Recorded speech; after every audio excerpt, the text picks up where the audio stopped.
नमस्कार दोस्तों, स्वागत करता हूं आज फिर से नए उसी चैप्टर औसत में।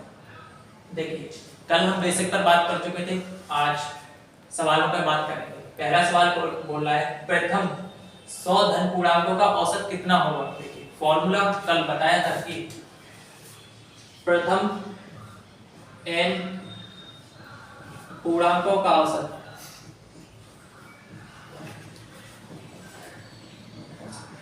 n प्लस 1/2 होता है। यहाँ n की वैल्यू कितनी दे रखी है 100, तो हम 100 प्लस 1/2 से डिवाइड कर देंगे 101/2, 5 एक बचा ना जाने की 0.5, इसका एवरेज होगा आंसर ऑप्शन सी।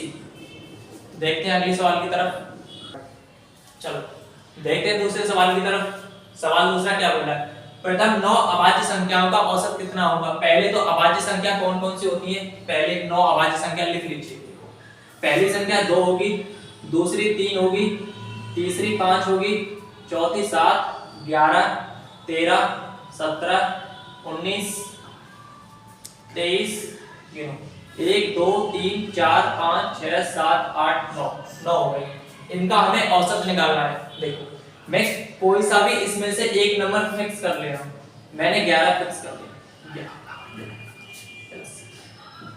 11 से 2 कितना कम, 9 कम, -9।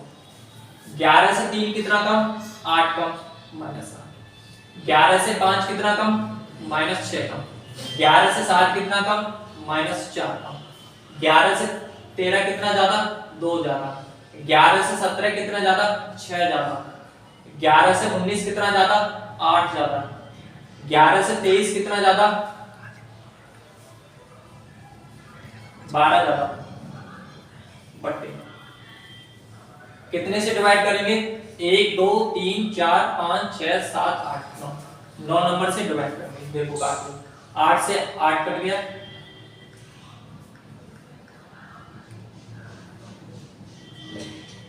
इनको जोड़ो।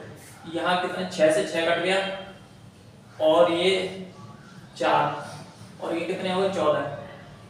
14 प्लस के हुए 11 प्लस ये कितने हो गए 13, -13 और प्लस के 14/9।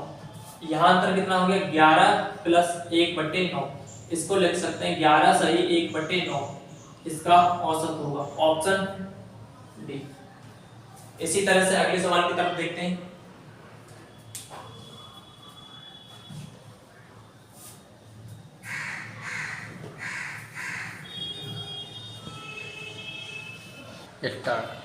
देखिए, सवाल नंबर 3 की तरफ पढ़ते हैं। सवाल 3 क्या बोल रहा है, 60 तक की सभी विषम प्राकृतिक संख्याओं का औसत कितना होगा। देखिए, 60 तक सभी विषम प्राकृतिक संख्याओं का औसत कितना होगा। पहली विषम संख्या 1, दूसरी 3 होगी, इसी प्रकार 5 होगी, और लास्ट 60 तक कितनी होगी 59 होगी। बताया था कि जब संख्याओं के बीच डिफरेंस समान हो, डिफरेंस सेम हो, तो एवरेज जो होता है वो एवरेज होता है पहली संख्या प्लस अंतिम संख्या 1 प्लस 59/2 से भाग दे दीजिए, औसत निकल आता है 60 डिवाइड 2 30, अतः एवरेज कितना होगा इसका 30। जब बढ़ते हैं अगले सवाल की तरफ, बढ़ते हैं सवाल नंबर 4 की तरफ। देखिए क्या बोल रहा है सवाल नंबर 4, 60 विद्यार्थी की एक कक्षा में प्राप्त अंकों का औसत 65 है। उनमें से आधे विद्यार्थी द्वारा औसत 85 प्राप्त किए जाते हैं और शेष विद्यार्थी का औसत ज्ञात कीजिए। इसको कैसे करेंगे आप अपने हिसाब से कर लेना और मेरे हिसाब से देखिए। टोटल विद्यार्थी कितने हैं हमारे 60, टोटल 60 बोल रहा है। उनमें से आधे विद्यार्थी द्वारा, आधे 60 का आधा 30, तो आधे शेष बचे 30 बचे। शेष विद्यार्थी का औसत कितना होगा, आधे का दे रखा है 85, इसको एक रेशो में काट लूं मैं, 1:1 = 2। मतलब मेरे पास 2 का औसत दे रखा है टोटल 65, और आधे विद्यार्थी का 85, तो पहले का कितना दे रखा है 85, 65 से कितना ज्यादा है? 65 से कितना ज्यादा है? 20 ज्यादा है। कितना ज्यादा? 20 ज्यादा। कितनी जगह? एक जगह, तो 20 प्लस के हुए। और इस एक के हिस्से में अपने 65 तो आएंगे, प्लस इस जो पहले वाले के पास में इसका 20 ज्यादा होगा, तो इस 65 में से 20 घटा देंगे, तो हो गया 45। अतः शेष विद्यार्थी का औसत प्राप्तांक कितना होगा? 45। फिर से समझिए, हमारे पास टोटल विद्यार्थी है 60, उनका एवरेज दे रखा है 65, और आधे विद्यार्थियों का औसत 85 है, और शेष विद्यार्थी का औसत पूछ रहा है। शेष कितने बचे? 30 ही बचे। मैंने इसको एक रेशो में काट दिया, 1:1 बराबर 2। टोटल 2 65 के बराबर है, टोटल 2 की वैल्यू 65 है उनका एवरेज। इसमें से पहले वाला जो है उसका कितना एवरेज? 85। 65 85 से कितना ज्यादा? 20 ज्यादा। 20 कितनी जगह ज्यादा? एक जगह ज्यादा, तो 20 प्लस के हुए, यहाँ 20 का मल्टीप्लिकेशन 1 में कर दिया। फिर उसके बाद में इस एक के पास अपने 65 होंगे, लेकिन दूसरे के पास 20 ज्यादा है, तो इसका मतलब इसके पास 20 कम होंगे, तो 65 में से 20 कम करेंगे तो 45। अतः शेष विद्यार्थी का औसत अंक कितना होगा? 45। इसी तरह से देखते हैं सवाल नंबर 5 की तरफ। बढ़ते हैं अगले सवाल 5 की तरफ। देखो क्या होता है। 12 संख्याओं का औसत 15 है और पहली दो संख्याओं का औसत 14 है, तो शेष संख्याओं का औसत कितना होगा? देखिए टोटल हमारे पास कितनी संख्या है? 12। कितनी संख्या है? 12। और पहली दो संख्याओं का औसत पहली दो। अब शेष संख्या कितनी बची? भाई साहब 5 बची, 10, यानी कि 12 में तो 2 गई, 10 बची शेष संख्या। इसको मैंने एक रेशो में काट दिया, 1:5:6। 2 से काटा, रेशो बना 1:5 बराबर 6। वो बोला 12 संख्याओं का औसत 15 है, मतलब टोटल 6 की वैल्यू 15 है। पहली दो संख्याओं का औसत 14 है, तो पहली जो एक संख्या रेशो बना इसका 1 का, तो उसका रेशो कितना? 14 है। 14 15 से कितनी कम? 1 कम। कितनी कम? 1 कम।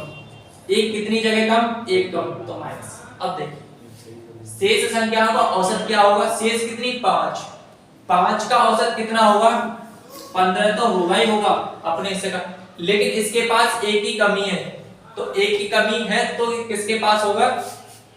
इस 5 के पास होगा। इसके पास 1 कितनी जगह बटेगा? 5 जगह बटेगा, तो टोटल कितना हो गया? 15 सही 1/5 एवरेज होगा। दोबारा समझिए, 12 संख्याओं का औसत हमारे पास कितना है? 15। पहली दो संख्याओं का औसत 14 है, तो शेष संख्याओं का औसत कितना होगा? देखो टोटल संख्या है हमारे पास 12, इसमें से पहली दो संख्याएं दे रखी हैं और शेष संख्या कितनी बची? 10। दोबारा से देखिए भाई इसको, 12 संख्याओं का औसत 15 है और पहली दो संख्याओं का औसत 14 है, शेष संख्याओं का औसत क्या होगा? देखो टोटल संख्या 12 है, इसमें से दो संख्या दे रखी है, शेष संख्या कितनी बची? 12 में से 2 गई 10, तो एक रेशो में काट दिया 1:5 बराबर 6। हमारे पास टोटल रेशो दे रखा है 12 संख्याओं का औसत 15 है, तो इसका मतलब 6 का मतलब 15 है, और शेष दो संख्याएं और पहली दो संख्याओं का औसत 14 है, ये 14 है, 15 से कितनी कम? 1 कम। कितनी जगह कम? 1 जगह कम, तो -1। अब ये 5 के पास अपना 15 तो होगा ही होगा, लेकिन इसके पास -1 की कमी है, तो ये 1 इन 5 के पास होगा, तो +1 कितनी जगह डिवाइड होगा? ये 5 जगह, 5 जगह बट जाएगा, तो कितना आ जाएगा? 15 सही 1/5, ऑप्शन बी। बढ़ते हैं अगले सवाल की तरफ। चलो देखते हैं सवाल नंबर 6 की तरफ क्या बोला है। 50 संख्याओं का औसत 38 है, यदि दो संख्या 45 और 55 निकाल दी जाए तो शेष संख्याओं का औसत कितना होगा? पहले तो 50 का मल्टीपल 38 के साथ कीजिए, मतलब योग निकालिए। 50 गुणा 38, 8 × 40 और 15 19। जब 50 का 38 के साथ मल्टीपल किया तो योग आया।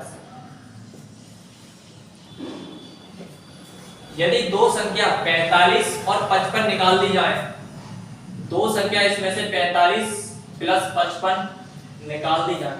45 और 55 को जोड़ा 100 में से 1900 में से 100 घटाए 1800।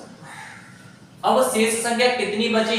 50 तो हमारे पास टोटल थी, दो संख्या निकाल दी 45 और 55, संख्या बची 48। 48 से इसको डिवाइड कीजिए तो इसका क्या निकलेगा? औसत। इसे पहले काटिए, 2 से काटिए 900 और ये 24, फिर इसे 4 से काटिए, देखो 9 गुणा 25 बट्टे, ये 4 से काटा 6 6 24, 3 से काटा 3 2, 25 से 75 बट्टे, इसका आंसर है 37 सही 37.5 एवरेज।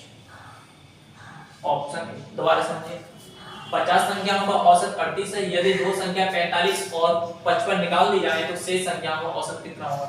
हमने 50 का मल्टीपल किया 38 के साथ में तो योग निकला 1900। अब वो कहला 45 और 55 निकाल दी जाए, मतलब 45 और 55 दोनों संख्या जोड़ी और 1900 में से घटा दी तो 1800 बची। 1800 कितने की बची? 48 का बचा। 48 से इसको डिवाइड कर दीजिए, औसत निकल आएगा 37.5। देखते हैं अगले सवाल की तरफ। देखिए सवाल नंबर 7। सवाल नंबर 7 क्या बोल रहा है? 6 प्रेक्षणों का औसत 45.5 है, यदि उनमें एक नया प्रेक्षण शामिल कर लिया जाए तो औसत 47 हो जाता है। नया प्रेक्षण ज्ञात कीजिए। देखिए हमारे पास 6 प्रेक्षण है, उनका औसत कितना है? 45.5। 45.5। अब बोला उनमें एक नया प्रेक्षण शामिल कर लिया जाए, इसमें एक नया प्रेक्षण शामिल कर लिया जाए तो औसत 47 हो जाता है। औसत हमारा कितना हो जाता है? 47 हो जाता है। इस औसत से कितना बड़ा? 1.5 बड़ा। इस औसत से कितना बड़ा? 1.5 बड़ा। इस 1.5 की गुणा 6 में करेंगे, 6 गुणा 1.5 तो ये हुआ 60, मतलब 6। अब देखिए 47 और 6 को जोड़ेंगे तो कितना हो गया? 53। अतः उस प्रेक्षण का औसत कितना हुआ? 100। देखिए 1.5 गुणा 6 में करेंगे तो कितना जाएगा? 90। 90 का मतलब पॉइंट लग रहा है 1.9। जब 47 में 9 जोड़ूंगा तो कितने हो गए? 56। अतः उस नए प्रेक्षण का कितना होगा? औसत वजन 56। समझ आया? दोबारा देखते हैं।